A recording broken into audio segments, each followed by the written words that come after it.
Alunos, bom dia. Nós vamos iniciar esse capítulo, que se chama as propriedades mecânicas, dos materiais. Ele está dividido em duas partes. Essa parte 1 é referente ao ensaio de tração e o ensaio de dureza, que não está colocado nesse material, mas ainda vai ser inserido, ao longo da próxima semana. E a parte 2 é sobre os ensaios de impacto, fadiga, tenacidade da fratura, influência que a gente vai ver posteriormente. Tá? Então, avançando aqui no nosso estudo, a gente tem, antes de falar propriamente dito do ensaio de tração, alguns conceitos que vocês já devem ter visto lá da resistência dos materiais. O professor Gustavo Wagner deve ter falado com vocês esse assunto aqui, que os 5 tipos de esforços mecânicos, que é o esforço de tração, compressão, torção, cisalhamento e flexão.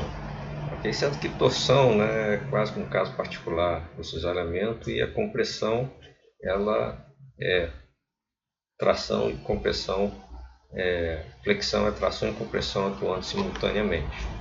Okay? Isso vocês devem ter visto lá com resistência materiais 1. Vamos avançar aqui.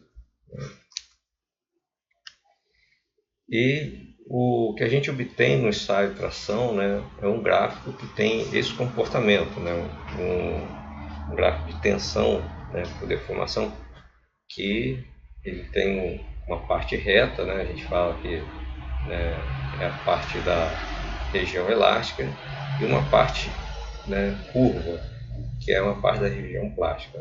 A parte reta, matematicamente a gente fala isso como região linear, e a parte curva é a região não linear. Okay?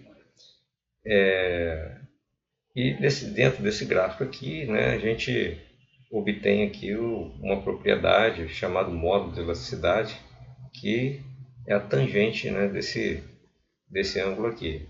Tá joia? Você calcular a tangente desse ângulo aqui, você vai obter uma propriedade elástica, que a gente vai falar ainda nessa apresentação mais tarde, chamado módulo de elasticidade. E é interessante a gente afirmar, nesse slide mostra isso, que o ensaio de tração, que vai ser abordado aqui nessa apresentação, ele é um ensaio muito lento. Velocidades de deformação, ou taxa de deformação, que faz com que o ensaio leve, às vezes, 10 minutos para ser realizado. É um ensaio muito lento. A gente usa uma expressão que a gente chama de quase estático. Alguns falam estático é parado, quase estático, ele é quase parado. Então, é um ensaio que tem essa característica. Então, eu coloquei aqui um carregamento, que esse aqui é um ensaio de impacto. O ensaio de impacto é o oposto do ensaio de tração. Esse pêndulo aqui, ele colide com a amostra, que é o corpo de prova ou amostra, em alta velocidade, e causa a fratura. Isso ocorre aqui, o ensaio de impacto leva segundos para ser realizado. Deve levar uns 2 segundos. Okay? Muito diferente do ensaio de tração, que leva bastante tempo. Okay? Esses conceitos, viscoelástico e anelástico, são conceitos que estão relacionados com a capacidade que o material tem, que ele está sob carregamento. Aí você, de repente, para o ensaio e ele pode voltar alguma coisa da sua elasticidade. Ou, dependendo de onde parou, ele pode voltar às condições iniciais. Mas leva um tempo para acontecer isso. Você tem um relaxamento de tensão e tem uma deformação que leva residual, né, que fica, que seria a deformação plástica, mas também ela leva um tempo para voltar a uma condição anterior. Tá? Isso se chama, né, uma propriedade viscoanelástico, quando se trata de polímeros, né, ou materiais cerâmicos, não tem essa característica. Né?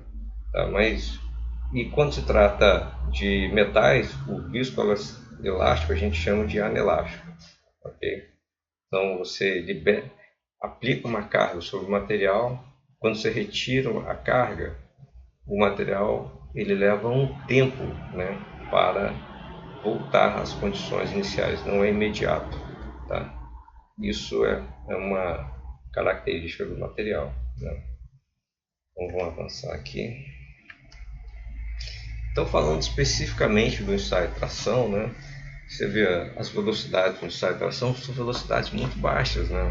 Tá ali da ordem de 6 vezes 10 a menos 7 a 6 vezes 10 a menos 2 metros por segundo. Né? Isso é ensaio de tração. Aí, comparando aqui com outros processos que utilizam uma máquina semelhante ao ensaio de tração, mas são processos industriais, ou até mesmo tem esse aqui, ó, o ensaio de impacto, que é processo, né, de laboratório. Ó, leva de 3 a 6 segundos, né? Acho que leva até menos, acho que leva 2 segundos. Uma prensa mecânica, né, funcionando, né, 0,15 a 1,5 segundos. Quer dizer, o ensaio de tração ele é bem mais lento. Tá? Acho que tem um sinal negativo aqui, mas está errado. Tá? Isso é 6 vezes 10 a 7 ou 6 vezes 10 a terceira. Né? Okay? Não é, senão seria extremamente rápido. Né? Okay? Então é um ensaio bastante demorado. O princípio do ensaio, né, é parecido com isso aqui. Tá? A máquina de ensaio é uma máquina, né, que ela tem uma célula de carga, que é um sensor que mede a força, né? Tem um extensômetro que mede o deslocamento. Aqui fica o corpo de prova, que tem, né, geometria, que pode ser uma barra cilíndrica ou uma barra chata. Tá? E isso é como se fosse uma prensa ao contrário. Né? Você prende o corpo de prova, né, nessa máquina. Essa trave móvel ela se desloca para baixo, e ao se deslocar para baixo ela vai, né, causar uma deformação aqui, vai causar um alongamento, né, aqui no corpo de prova, e esse alongamento vai ser mensurado, vai ser medido aqui pela célula de carga. Okay? Uma coisa importante falar é o seguinte, né, esses corpos de prova, como eu falei antes, pode ser cilíndrico, pode ser uma barra, né, retangular, eles têm dimensões normalizadas. Tá? Eu não posso pegar, até posso, né, pegar e fazer um ensaio com uma dimensão qualquer, só que não vai ter valor, né, para eu poder comparar com outros ensaios feitos, né, por outras pessoas, né, em outras partes do país ou do mundo. Okay? Então, essas dimensões são normalizadas, e essas velocidades aqui, né, do ensaio de tração também é normalizado. Você botou uma faixa muito grande aqui de velocidade, mas é um valor normalizado. Ah, desculpa, gente, tá certo, é 10 a menos aqui, né, porque é a velocidade, não é o tempo. Então é 6 vezes 10 a menos 7, 6 vezes 10 a menos 3. Então vamos avançar aqui, né? Opa, só um instantinho. Essa aqui é a máquina de ensaio, né, de tração, é chamada máquina universal de ensaios mecânicos. Por que universal? Né? Até parece que em outros planetas também se faz esse ensaio, né? No Marte, né, ou Júpiter, ou algum lugar do espaço aí. Mas o correto é que ela, além de fazer o ensaio de tração, ela faz ensaio de compressão faz ensaio de cisalhamento e faz ensaio de flexão. Tá? Acredito, eu não sei se faz ensaio de torção, né? Talvez tenha algum dispositivo que faça ensaio de torção. Ok? Algumas máquinas dessas conseguem até mesmo fazer um ensaio de fadiga, né? Elas são equipadas com essa capacidade de fazer ensaio de fadiga. Tá? Então elas têm que ficar, né, tracionando e comprimindo várias vezes para ciclar, né? E na verdade é assim, né, porque ela é vertical, e simular as condições de fadiga do material. Então, né, essa aqui, né, eu coloquei aqui máquina rígida e máquina mole, porque tem duas máquinas desse tipo aqui, né? Uma é mecânica e outra, né, é hidráulica, né? Então, a rígida é essa daqui, mecânica, e essa daqui, né, é o outro tipo, que é a máquina mole, que é hidráulica, tá certo? De um modo geral, na experiência, a gente conversando com o pessoal da área aí, que trabalha nisso, vende máquinas dessa área, falou o seguinte, ó, máquinas dessa é até no máximo 100 toneladas, né? Talvez até menos, né? Mas é no máximo estourando aí 100 toneladas. Porque acima disso, a capacidade, né, de esforço mecânico vai estar tão grande que pode comprometer a vida útil da máquina, ou seja, ela pode se deformar. Tá?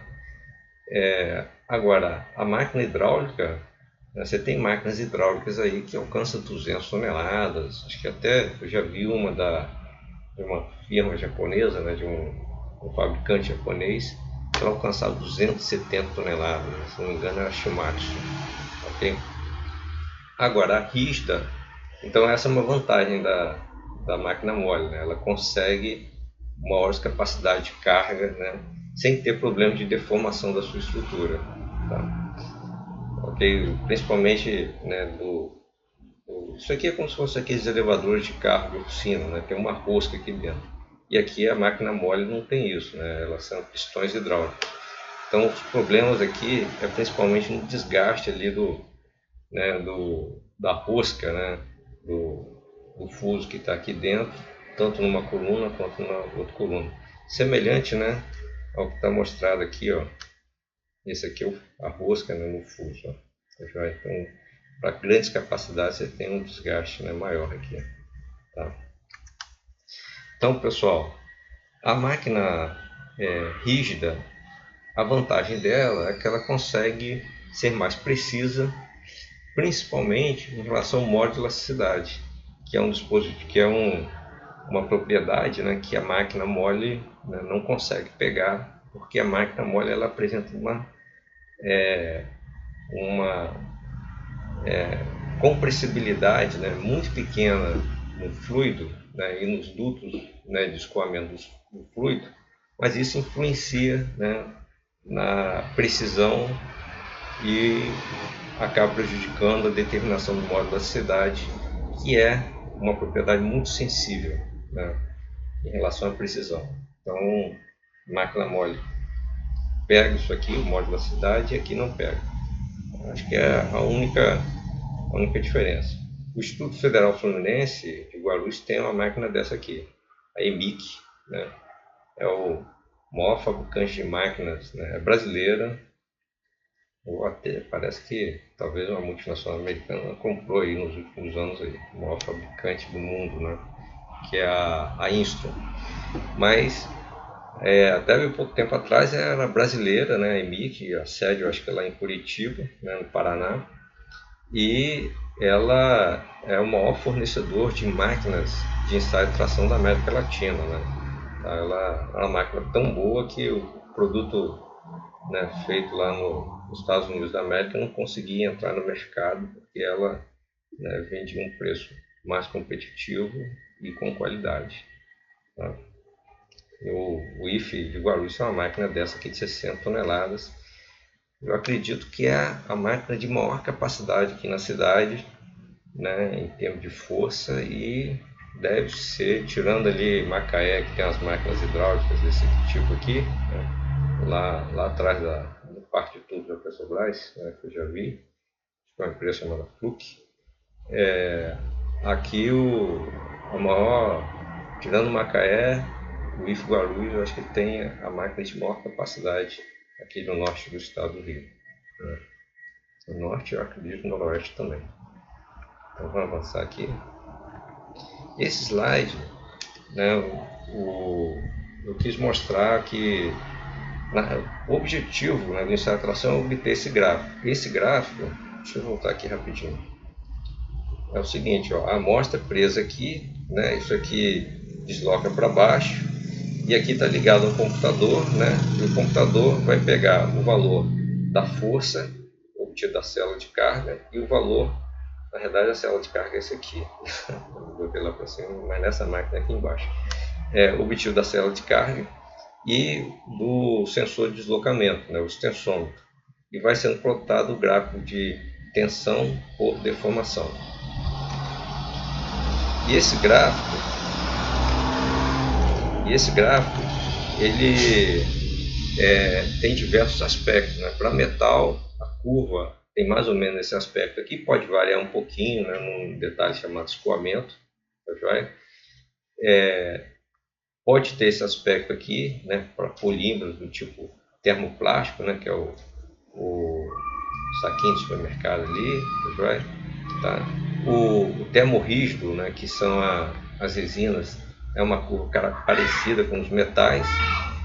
Os elastômeros, né, tem essa característica aqui, né, as borrachas têm esse aspecto, e as cerâmicas têm essa característica aqui, né, ou seja, ela não tem fase plástica, né, só tem uma fase elástica.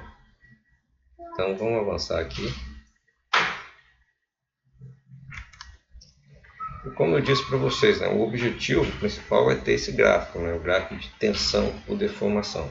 Quem fez resistência de materiais aí sabe que tensão é força sobre área.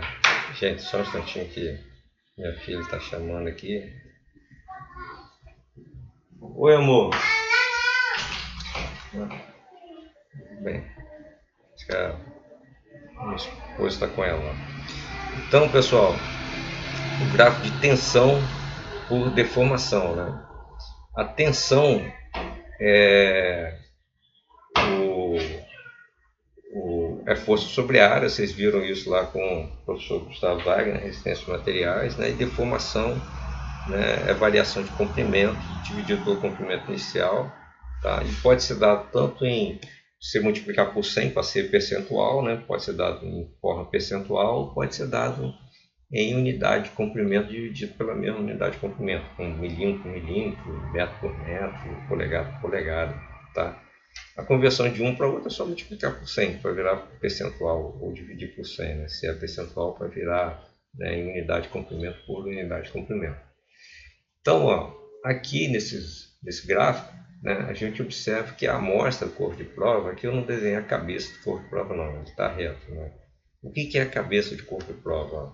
A gente voltar aqui, ó, o corpo de prova ele tem a região da cabeça e a região do corpo, tá certo? A amostra, né? Então, essas cabeças aqui, elas são presas nas garras, né? E o ensaio ele tem que romper aqui na parte central do corpo. Se romper próximo às garras, tem uma regra para isso aí, né? Eu acho que é 3 vezes o diâmetro, né? Que é essa distância aqui. Então, se romper próximo a essa distância, a garra, o ensaio é considerado inválido. Então, pessoal, voltando aqui, né? A amostra, né? Ela está aqui representada cilíndrica à medida que ela está passando da fase elástica, né? E sendo comprimida, ela mais ou menos mantém sua forma. Acontece que quando ela alcança o ponto de máximo, né, carregamento, máxima tensão, ela começa a ter a formação de uma cinturinha que a gente chama aqui de empescoçamento ou estricção. Todos esses dois nomes são técnicos, né? Estricção ou cinturinha não. Estricção ou empescoçamento, tá? Cinturinha não é nome técnico, com certeza não, tá? Então, essa estricção aqui, né, o empescoçamento, ela caracteriza um estado complexo de tensão, ou seja, antes a gente só tinha tração, né, uniaxial, ou seja, para cima e para baixo, em um único eixo, né. Agora, com a formação do empescoçamento ou da fricção, a gente vai ter um estado complexo de tensão, tá? E esse estado complexo de tensão, que é caracterizado, né, pela fricção aqui, pelo empescoçamento, vai levar a trinca. Isso ocorre a partir do ponto D, que é o ponto de máxima tensão. E aqui nesse gráfico a gente, né, observa aqui alguns itens, né, do ensaio de tração que a gente obtém. Ó. Aqui você pode ter o modo de elasticidade, pode ter, né, a deformação elástica, o limite elástico, a deformação plástica, o limite de resistência, a tensão na fratura, né, o alongamento até a fratura. Isso tudo, né, mostra o seguinte, que a gente pode obter até 12, não está descrito aqui, mas a gente pode obter até 12, né, propriedades mecânicas no ensaio de tração. Tá? Então, esse material e o material que eu preparei para vocês, a apostila, não está descrevendo os 12, né, porque eu acho que foge ao escopo do estudante de engenharia, né, vira mais uma coisa de pós-graduação, né, então foge um pouco da graduação. Mas os livros especializados nessa área aí, né, eles abordam, né, os 12, né, as 12 propriedades. Né. E falar para vocês, né, que as propriedades mais importantes, né, algumas das mais importantes são essa aqui, o limite elástico, também chamado de escoamento, né, saber o valor da tensão de escoamento. Normalmente um projeto mecânico, né, ou um projeto na área de materiais, né, aborda, ele é feito, né, usando esse elemento aqui, aí divide por um fator de segurança e compara com aquelas fórmulas de resistência dos materiais, lá obtido cerco de Mohr, né, ou equações daquela natureza lá. Tá? E o limite elástico, a tensão de escoamento, às vezes a gente utiliza, porque nesse caso aqui, né, você tem uma transição da fase elástica para a plástica bem definida, porque tem um escoamento aqui na forma serrilhada. Ó. Aqui ele representou um serrilhado aqui, né, desse gráfico aqui de uma forma, né, bem preguiçosa. Né? Agora, quando não tem, por exemplo, ó, vou mostrar para vocês. Ó, nesse gráfico aqui, você não tem esse serrilhado. Então, como é que a gente faz? A gente utiliza a regra do 0,2%. Essa regra é o seguinte: em 0,02%, que corresponde a esse valor aqui em milímetro por milímetro, você traça uma reta paralela à fase elástica e onde ela cortar, né, o gráfico é chamado de limite de escoamento. Aqui, ó, limite convencional de escoamento. Tá certo? É assim que a gente utiliza. Quando você tem um serrilhado, você pega o valor mais baixo do serrilhado, né, do escoamento, porque ele dá um pico para cima e para baixo, para cima e para baixo. O mais baixo você pega como sendo o limite de escoamento. Vamos avançar aqui. Ah, desculpa, acabei não falando aqui. Deixa eu voltar aqui. Opa.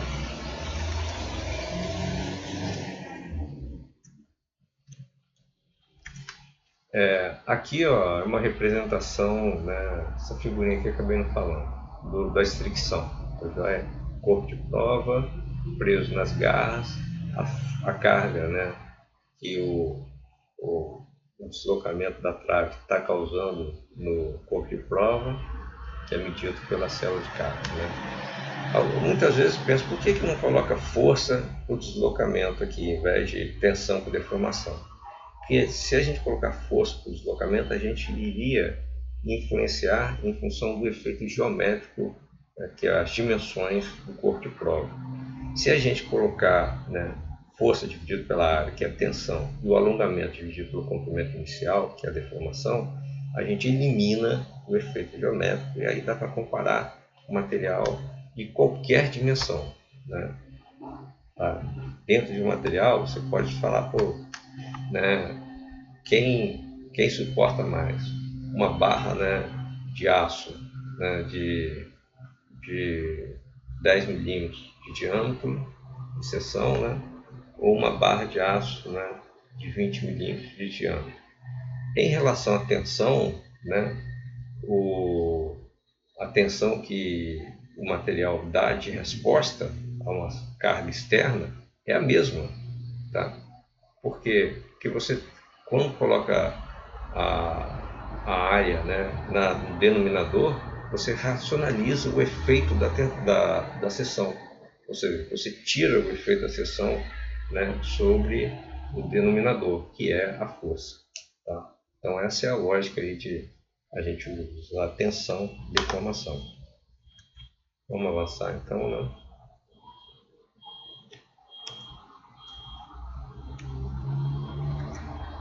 Aqui estão alguns valores, né, de tensão de escoamento e tensão máxima, que é aquela tensão de resistência. Algumas vezes chama tensão de ruptura, né, principalmente no meio industrial. Né? Tensão máxima é mais o pessoal do meio acadêmico. Alguns livros chamam de, né, limite de resistência. Né? Então, para a gente comparar, né, vamos pegar aqui a tensão de escoamento, que é mais utilizado em projeto. Né? Você vê, ó, o alumínio tem uma tensão de escoamento. Os valores que a gente utiliza mais, né, no Brasil são em megapascal, porque é uma lei que a gente é obrigado a usar o sistema métrico aqui. Mas Macaé, né, usa muito o sistema em inglês, que é esse que está aqui, o KSI, que é o PSI multiplicado por 1000. Tá? Aqui, ó, polegada, né? Sistema inglês aí. Parece que nem a Inglaterra, né, usa o sistema inglês mais. Né? Só os Estados Unidos, Mianmar, né, a antiga Birmânia e a Libéria, lá na África, é que usa. Né? Sendo que nos Estados Unidos também não é oficial. Né? Você pode usar ou não, né, o sistema inglês. Né?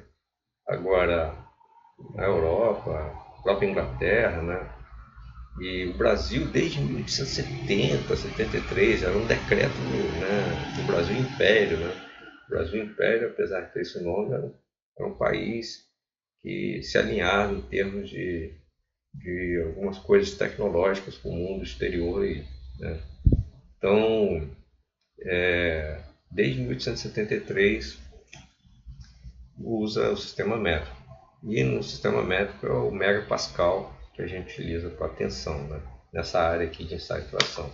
Então, ó, o alumínio é 35, comparar com o aço, né, 180.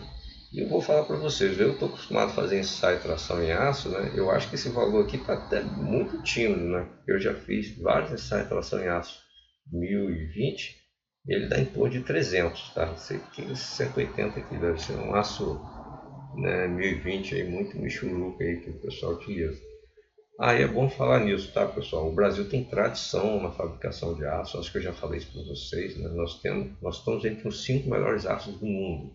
Talvez deve ser por isso que, né, quando eu fiz essa tração aqui, o nosso aço lá do laboratório não foi só um. Os aços que eu uso lá dão valores bem maiores que isso aí para 1020, ok? Quase o dobro. Né? Você vê o titânio, ó, 450. Né? Comparando com aquele aço que a gente tem lá no laboratório, não é tão longe assim, né? Eu não sei nem porque esse titânio é um material colocado assim, né, um material fantástico de alta resistência. Olha, né, tem aço aí que tem tensão de escoamento em torno de 2000 megapascal, né, os chamados aços Merit, né? Ele põe titânio aí no bolso tranquilo, né? Tá? Então vamos avançar aqui, né? Depois vocês olham por ele lá. Ó, ferro puro, ó, né? 130, né? Megapascal. Cobre, né? 60, né? Aqui, molibdênio, até considerável. Esse é um material difícil de trabalhar, né? Então, vamos ver aqui. Então, aqui a gente fala de uma propriedade elástica, né, chamada modo de elasticidade. Esse gráfico, né, eu coloquei aqui para mostrar que o modo de elasticidade ele é influenciado pelas ligações atômicas. Tá joia? Eu já tinha mostrado esse gráfico acho que na segunda aula, né, ou terceira aula, eu desenhei na realidade para vocês, tá? Então, esse é uma curva que é a composição da força de atração e da força de repulsão, né? Ela é uma resultante dessas duas forças aí. Se você traçar uma tangente à curva aqui, né, você tem um módulo de elasticidade. Só que essas curvas é em função das forças de atração e repulsão atômicas. Então, o módulo de elasticidade, ela é, antes de tudo, uma propriedade que tem a ver, né, com as características dessas forças. E, né, mostra que a elasticidade varia muito pouco em função de composição química, em função de, né, aditivos ou impurezas que possam ter dentro do material. Tá? Aqui, como o módulo da elasticidade ela é a tangente desse ângulo, obviamente quanto maior, né, o ângulo, maior, né, a tangente. Então vocês estão vendo do alumínio, é isso aqui, do aço, ele é bem maior do que o alumínio, né? Tá? Isso mostra módulo de elasticidade, alguns chamam de rigidez. Não é só o módulo de elasticidade. Vocês vão encontrar livros falando que é rigidez, mas tem outros livros que são mais sensatos que falam que é o produto, né, da seção geométrica vezes o módulo de elasticidade, que é a rigidez. Tá certo? Então, se a gente considerar a mesma seção geométrica, você vê que o aço ele é bem mais rígido, né? Ou seja, ele tem bem menos tendência, né, a perder a estabilidade dele do que o alumínio. Aqui você comparando, ó, uma elasticidade de vários materiais, né? Você compara aqui o cerâmico, os metais, aqui dos metais, aqui, metais frágeis, esse azulzinho aqui, ó. Comparar ele com as borrachas, né? A borracha, ela perde a estabilidade, né, muito fácil, né? Se é só esticar com a mão assim que ela vai se deformando. Agora o metal não, né? Dependendo da liga metálica, está quase um nível dos maiores do cerâmico aqui. Você está falando, cerâmico, argila, né? A argila é muito dura, né? Né? Pegar aí um granito aí também, né? As rochas são muito duras, mas os maiores aqui são diamantes, tá? Não se esqueça que diamante é um cerâmico, né? E coloca lá em cima lá. Por isso que os cerâmicos são campeões, né? Aí tem uns polímeros aqui, né? Botou plástico, esse material eu peguei da internet. O cara, né, foi, jogou polímero aqui. Então, que ele botou termoplástico aqui. Os termoplásticos são plásticos, mas, né, cometeu 2 erros. Então, os plásticos de modo geral, aqui eu acho que ele quis dizer termofixos. Tá? Ele consegue ter uma rigidez, né, que abrange alguns metais. Né? Você tem baquelite muito dura, né? A resina poliéster, a resina. Isso tudo são resinas, baquelite, né? Poliéster, a resina epóxi, né? Isso tudo quando endurece, cara, tem alcança que deve alcançar valores de cobre, alumínio. Cobre também não é muito diferente desse ângulo aqui não, tá? O vidro é um cerâmico, não sei porque ele botou separado aqui, né? Então vamos adiantar aqui. Aqui é uma outra propriedade elástica, coeficiente Poisson, né? Aparecem muitas formas lá de resistência a materiais. Se a pessoa estudar isso mais aprofundadamente, né? Resistência a materiais, o pessoal da engenharia mecânica estuda isso, né? Eles têm Resmate 1, Resmate 2, tá? Agora, eu particularmente, eu acho que eu usei uma vez isso no meu doutorado, né? Esse coeficiente Poisson, tá? Isso está relacionado ao seguinte: o material se deforma, né, nesse sentido, mas ele acaba se deformando também nesse sentido, no sentido de contração, ou seja, ele estica para cá e se contrai, né? Ele estica para cima e se contrai nas laterais. Tá? A razão entre essa deformação, né, nesse eixo aqui, chamar eixo Z, e em X ou em Y, ela me dá o coeficiente Poisson, tá certo? Tirando esse negócio aqui, que eu não sei de onde é que o cara colocou esse negócio aqui, ó. Metais em regime plástico 0,5, ou seja, é durante a deformação. Isso aqui, gente, lembra até que um cara que participou da banca minha lá no doutorado fez essa pergunta, né? Pode o material ter, né, um Poisson de 0,5, né? Pegadinha, né? Tá. E eu já tinha lido isso, né? O meu orientador tinha falado, não pode, tal, isso, né, significa um valor muito alto, né? Tá? Então isso aqui é para a parte de pesquisa, né? 0,5 ele conseguiu, né, medir isso aqui dentro, né, da fase, plástica, né? Agora, os normais são esses valores baixinhos aqui, 0,25, 0,35, né? E esses valores são constantes, tá? As ligas de aço, o aço é 0,27 a 0,3, né?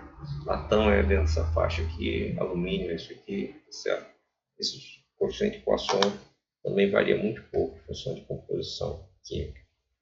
Vamos avançar aqui. Então aqui uma outra propriedade, né? Elastoplástico, né? Porque a resiliência é da parte elástica e a tenacidade já prega, né, tanto a parte elástica quanto a parte plástica. O que é resiliência? Resiliência é energia gasta para deformar o material elasticamente. Tá? Então, ó, acaba sendo, né, você pegar tensão por deformação, que é similar à força sobre área, força e deslocamento. A força vezes o deslocamento, o produto deles, que seria essa área aqui, né, é igual a trabalho. E trabalho é um tipo de energia. Então isso aqui, ó, essa área aqui, ou a área embaixo da curva, é tudo energia. Tá? A área embaixo da parte elástica é energia elástica ou energia de resiliência.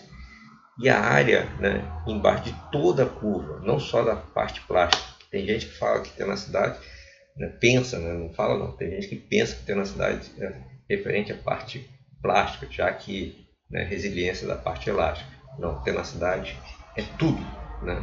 Então, tenacidade é energia gasta para, né, deformar o material, o corpo de prova, até a sua fratura. Então, pessoal, né, a tenacidade é toda a área, né? E a resiliência é só a área embaixo da fase plástica. Essa área aqui é fácil, é, né? Um triângulo, né? Base vezes altura sobre 2. Essa área aqui já é mais complexa, né? Você utiliza aí uma integral aí, né? Ou então utiliza um software, né? O AutoCAD consegue calcular isso aqui, vai botando os pontos aqui, escreve a área, que ele vai dizer lá qual é o valor dessa área aqui, tá? O legal é o seguinte, ó, né?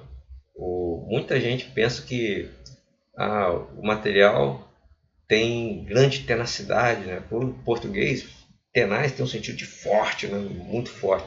Mas esse material aqui, a curva em azul, ela é mais forte, né? Em termos de carga, de tensão, a tensão dela aqui em cima, ó, tensão máxima, do que esse material em vermelho, né? Que é um material mais dúctil, né? A tensão dele é menor, tensão máxima.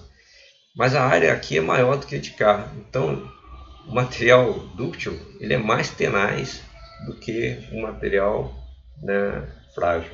Okay? Atenção que isso é uma pegadinha que cai muito em concurso.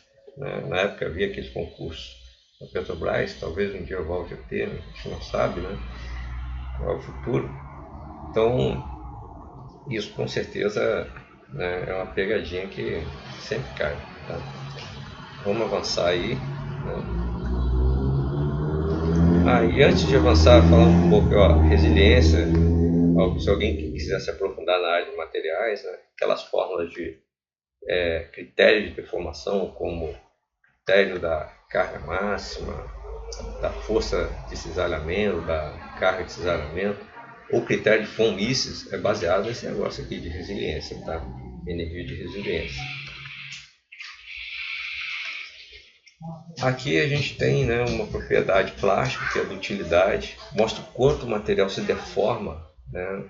Tá? Isso é muito importante, né? Porque se você tem um material que tem baixa dutilidade, como esse aqui, em comparação com esse aqui de baixo, isso pode ser perigoso, né? Porque ele logo que entrar na fase plástica ele se rompe. Agora esse aqui não. ele tem baixa capacidade de carga. Também você tem que dimensionar qual é a carga que você vai botar aqui. Mas se ele entrar na fase plástica, ele vai ter um longo processo de deformação plástica.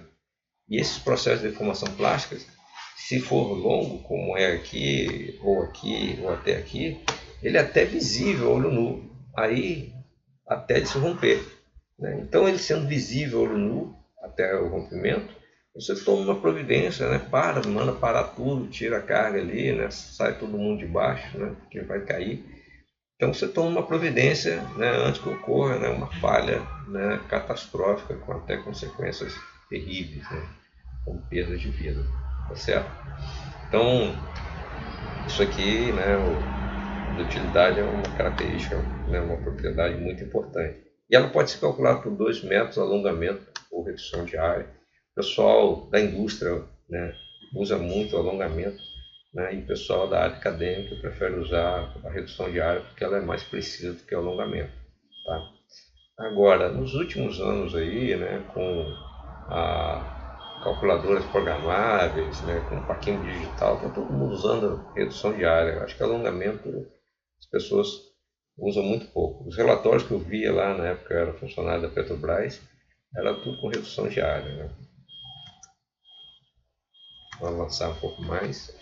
Aqui está, né, o efeito da temperatura, né, sobre essas propriedades. De um modo geral, quanto menor a temperatura, esse gráfico tem tendência a ir para baixo, o gráfico de tensão e deformação, e quanto maior a temperatura, ele vai ficando mais frágil, ou seja, ele vai subindo.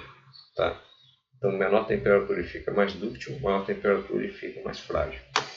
E aqui, né, quanto maior temperatura, ele fica mais dúctil, né, vai subindo aqui o alongamento percentual, mas em compensação cai, né, a tração e cai, né, a tensão de escoamento, o limite de escoamento. Cai a resistência à tração, que é a tensão de tração, e a tensão de escoamento.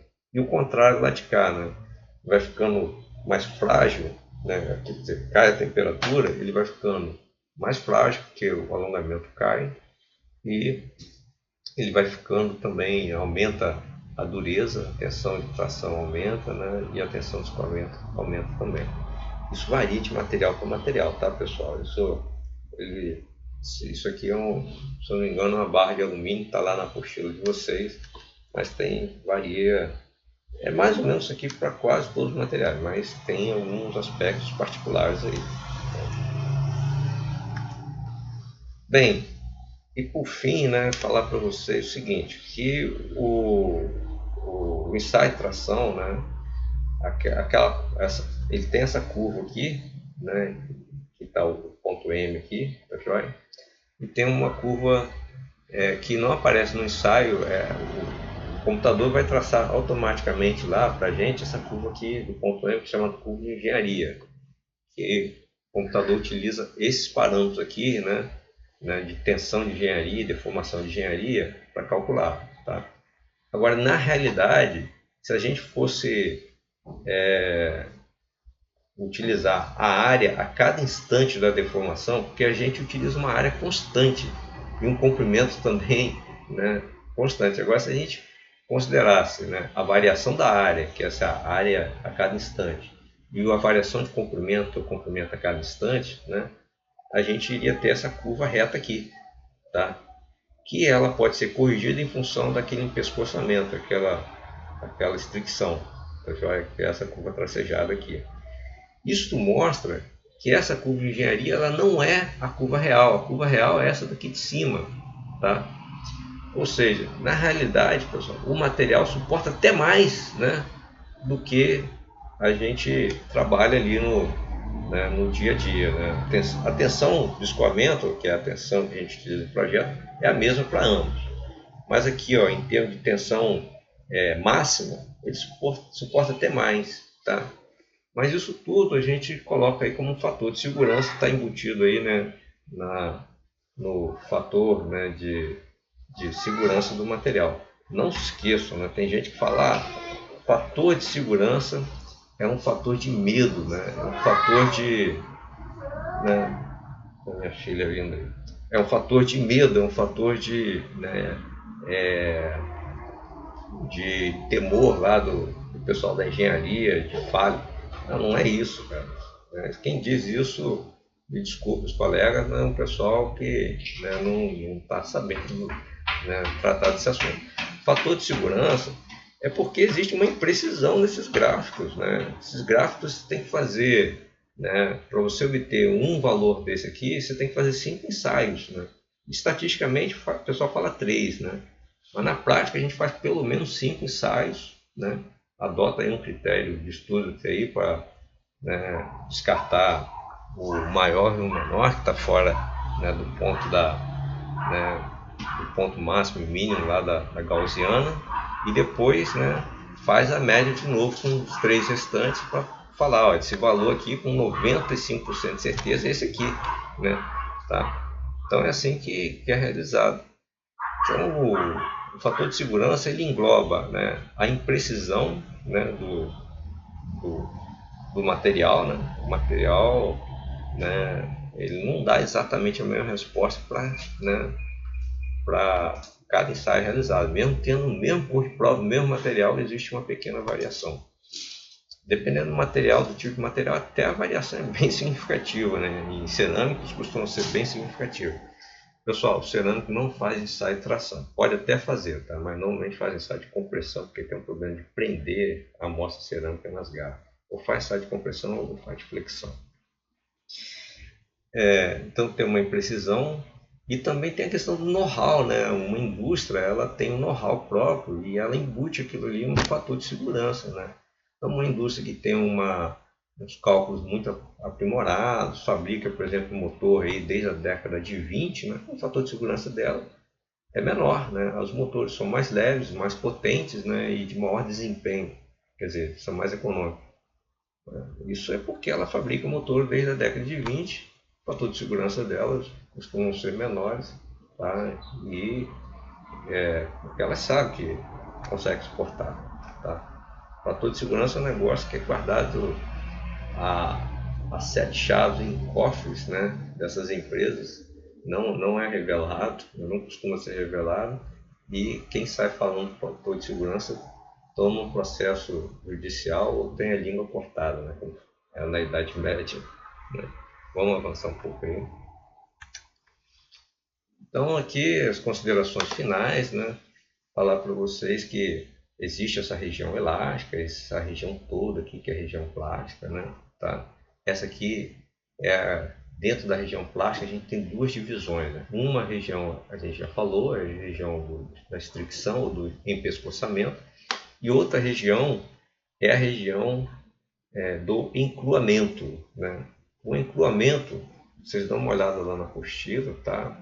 Mas ele é um fenômeno relacionado à movimentação das discordâncias, que elas começam a se movimentar, que é a parte aqui do deslizamento da discordância, que é o escoamento, né? Aí elas acabam uma encontrando a outra e se travando, né? E isso, né, acaba acontecendo milhares e milhões de vezes, né? Porque aqui no escoamento ocorre um fenômeno chamado multiplicação da discordância, né? A discordância passa de 10 a 6 com o material normalizado, né, para 10 a 9, né, e até 10 a 12, né, para materiais encruados. Aí quando tem muita discordância, né, porque 10 a 6 é 1 milhão, né, 10 a 9 é 1 bilhão, né, e 10 a 12 é 1 trilhão de discordância. Quando tem muita discordância, elas vão se intertravando, porque uma vai encontrando um caminho, vai encontrando outra no caminho e vai prendendo. Aí você tem um travamento tão grande, que aqui, ó, né, é o ponto máximo do travamento, já começa a ver o rompimento das ligações químicas e formação de microporos e poros que vão se coalescendo, vão crescendo, formam vazios, geram trincas, e essa trinca gera uma trinca, né, e a trinca causa a fratura do material. Então daqui para cá, né, as discordâncias não se movimentam mais, porque elas estão todas entretravadas e já é o mecanismo de falha do material, a parte da estricção e pescoçamento. E o legal, gente, é que essa parte aqui do encruamento, né, ela pode ser, né, daqui até aqui, tá, gente? Não é tudo não. Só daqui até aqui, a parte do encurvamento, ela pode ser equacionada por essa fórmula aqui, né? A tensão igual a K, que é uma propriedade do material, vezes a deformação elevada a N, ok? Na realidade, vou voltar aqui para vocês um pouquinho. Aquela equação ela abrange aqui do escoamento, né, determinado aqui pela regra do 0,2%, né, até aqui, o ponto M, porque aqui já vai considerando área constante, o que na realidade não acontece. Então até esse ponto M', né, até esse ponto aqui em cima, M'. Isso aqui é governado por essa equação aqui. E esse N, né, vou mostrar para vocês aqui, ó. Não botei aqui na apresentação. Mas vocês dão uma olhada lá na apostila. Esse N é tabelado, né? Tem vários valores. E ele é o expoente de encurvamento. Tá? Okay? Endurecimento por deformação a frio e encurvamento é a mesma coisa. Eu já botei aqui os itens, mas é a mesma coisa. Tá? Endurecimento por deformação a frio e encurvamento é a mesma coisa. O expoente de encurvamento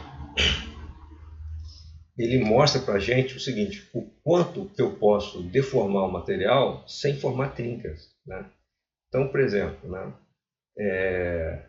valores que tem expoentes, materiais que tem o N de valor alto, significa que eu posso dobrar muito o material. Material que tem N, né, com valores muito baixos, significa que eu posso dobrar pouco. Se eu dobrar mais, vai começar a surgir aquelas trincas na dobra. Tá?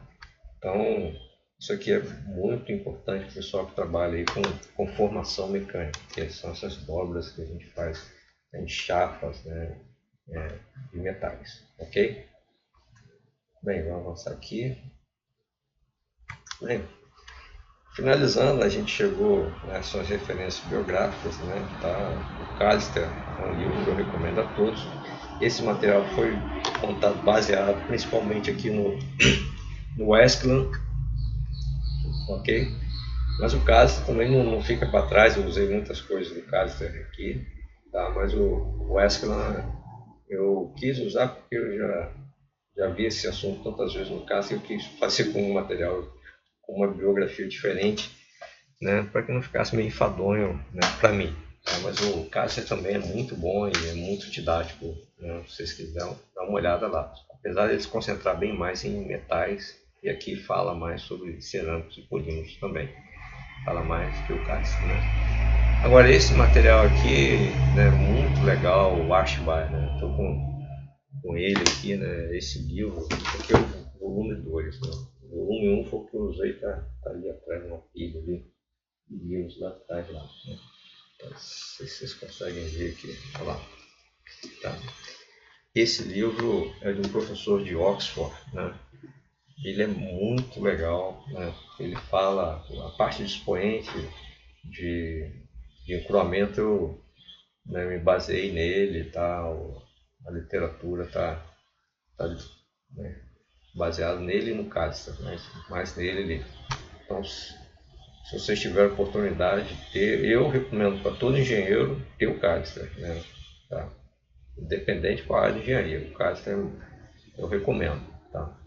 Agora o Ashby, né? Ele é um livro mais para o pessoal da pós-graduação. Ele é um livro muito interessante, né? Porque ele entra em detalhes, né? A nível atômico, às vezes, para explicar os fenômenos. Né? Alunos, né? Tenham um bom dia, né? Um bom sábado aí, né? E vamos, né, ter bons estudos, né? Bom final de semana a todos, tá? Eu vou colocar esse material lá no Moodle e, né, também vou inserir uma atividade, né, para vocês lá, tá? Um abraço a todos.